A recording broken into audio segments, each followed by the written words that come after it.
Pi day ma pi bawan pentrian yanga. Pi day ma pi bajuan pau hanga. Pi day ma pi baju kersil yanga. Ona batia ngaki rumah. Tang pi bangada ibiang toong sei tang shi kenting. Tang bat pi bangan ya shong ne nama jong pi nganom randi. Bangada ibiang toong sei tang shi kentin. Tang bat pi bangan yai shong ne nama jong pi nganom randi.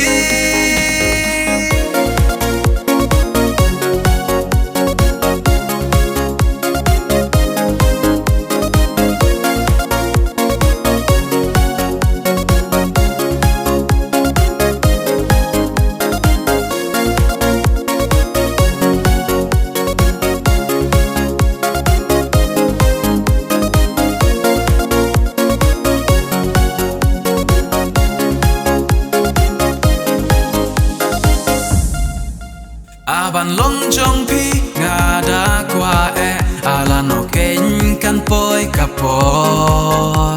Met la men sim ngala pen kre ban ab ya ka ching it kordor. Kas ngi up nai iklur bayeng saki ya ka jing ab jong ngaya pi. Met la bat step ngaya ab kmi lenti ala no ken ngan long jong pi. Bangada ibiang toong sei tang shi kentin. Tang bat pi bangan yai shong ne nama jong pi nganom randi.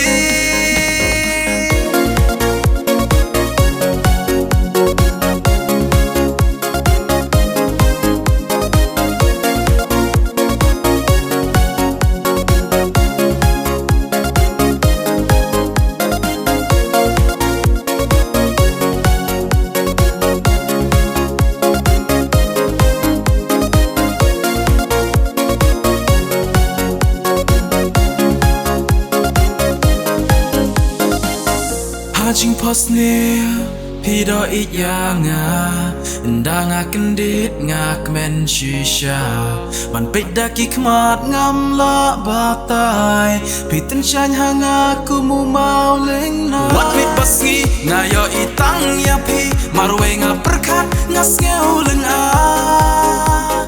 Haba ya pi ngayap mat ngada shobi. Day ma pi balong kajing im jonga. Ya pi bangadon kajing skeu ya pi marweit ngayai don kam. Hajing im jonga ngam la ban theo de